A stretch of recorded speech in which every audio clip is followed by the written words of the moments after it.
প্ৰিয় অভিভাৱক মৰমৰ ছাত্ৰ ছাত্ৰীসকল আৰু সন্মানীয় শিক্ষক শিক্ষয়িত্ৰীসকল, এটা গুৰুত্বপূৰ্ণ খবৰ আপোনালোকক জনাব ওলাইছোঁ যে অহা সোমবাৰ অৰ্থাৎ অহাকালি বিদ্যালয়সমূহত যি ছমহীয়া পৰীক্ষা আছে সেইবিলাক অনুষ্ঠিত হ'ব নে নাই, বিদ্যালয় খোলা থাকিব নে নাই, সেই সম্পৰ্কে আপোনালোকক সবিশেষ জনাম আৰু আপোনালোকে একদম শেষলৈকে ভিডিঅ'টো ভালকৈ চাই ল'ব, তাৰপিছতহে সিদ্ধান্ত ল'ব।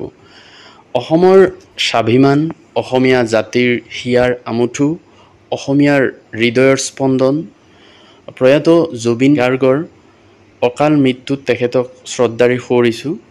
তো আৰম্ভ কৰিছোঁ ভিডিঅ'টো।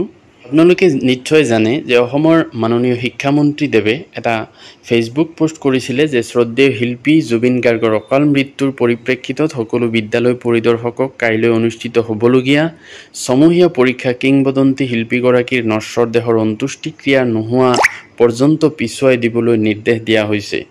তো এই নিৰ্দেশটো দিয়াৰ পিছত আচলতে অসমৰ বিভিন্ন জিলাৰ যিসকল বিদ্যালয় পৰিদৰ্শক আছে বা ইন্সপেক্টৰ অফ স্কুলছ তেখেতসকলৰ ফালৰ পৰা নটিচ ওলাইছিলে যে ছমহীয়া পৰীক্ষা যিটো শনিবাৰে অনুষ্ঠিত হ'ব লগা আছিলে সেইটো পষ্টপন কৰা হৈছিলে, অৰ্থাৎ বাতিল কৰা হৈছিলে আৰু পিছলৈ জনাই দিব বুলি কৈছিল। ইয়াৰ পিছত অহাকালি অৰ্থাৎ সোমবাৰে পৰীক্ষা অনুষ্ঠিত হ'বনে নাই, যিহেতু আৰু এটা পিছত নটিচ ওলাইছিলে যে শনিবাৰ, দেওবাৰ আৰু সোমবাৰ যিহেতু ৰাজ্যিক শোক দিৱস হিচাপে পালন কৰিব বুলি অসম চৰকাৰে ঘোষণা কৰিছিলে, কিন্তু তাতো স্কুল কলেজৰ কথা একো কোৱা নাছিলে।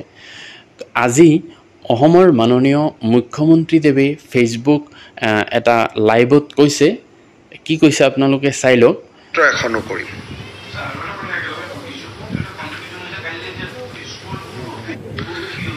কালি একো নহয়, কালি স্কুল কলেজ নৰ্মেল থাকিব, কিন্তু পৰহি যিহেতু জুবিনৰ সমাধি হ'ব সিদিনাখন আমি চৰকাৰে এটা সিদ্ধান্ত ল'ম। কালি কৈছে যে অহাকালি অৰ্থাৎ সোমবাৰে যিহেতু স্কুল নৰ্মেল হিচাপে চলিব, তো তাৰ পিছৰ দিনা কি হ'ব সেইটো তেওঁলোকে সিদ্ধান্ত ল'ব, পিছত জনাব।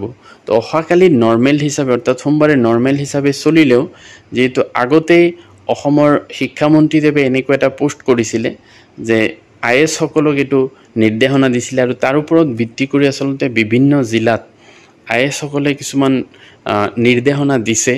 যেনেকৈ লখিমপুৰ জিলা দিছে যে 20, 21 আৰু 22 তাৰিখ যিহেতু শোক দিৱস হিচাপে ঘোষণা কৰিছে, তো এই সময়ত যিখিনি ছমহীয়া পৰীক্ষা অনুষ্ঠিত হ'ব লগা আছিল সেইখিনি যাতে বাতিল কৰে, পৰৱৰ্তী সময়ত ছমহীয়া পৰীক্ষা লোৱাৰ কাৰণে নিৰ্দেশ দিব।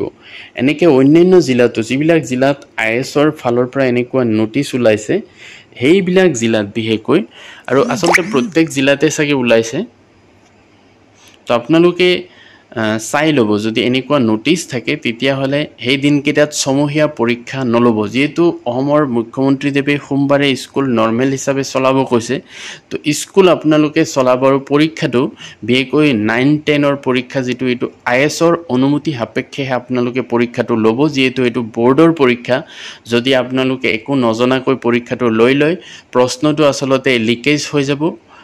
অন্য স্কুলত যদি সেই পৰীক্ষাটো নলয় তো আপোনালোক হয়তো তাতে কিবা অসুবিধাৰ সন্মুখীন হ'বই, আৰু তাৰ কাৰণে আপোনালোক সতৰ্ক হৈ থাকিব যে IAS মহোদয়ৰ পৰা যদি পৰীক্ষা লোৱাৰ কাৰণে নিৰ্দেশনা থাকে তেতিয়াহ'লে ল'ব, আৰু যদি নাথাকে তেতিয়াহ'লে নল'ব। আৰু সোমবাৰ দিনটো যিহেতু অসমৰ মাননীয় মুখ্যমন্ত্ৰীদেৱে নৰ্মেল হিচাপে চলাব কৈছে, যদি আপোনালোকৰ তেনেকুৱা নিৰ্দেশনা থাকে যে পৰীক্ষা নল'বলৈ তেতিয়াহ'লে নৰ্মেল হিচাপে স্কুল চলাব। আৰু মংগলবাৰৰ দিনত আপোনালোকে হয়তো নিশ্চয় গম পাব স্কুল বন্ধ থাকিব নে খোলা থাকিব। আশা কৰোঁ ভিডিঅ'টো আপোনালোকে ভাল পালে লাইক এটা কৰি দিব আৰু মোৰ চেনেলটো ছাবস্ক্ৰাইব কৰি থ'ব। Thank U.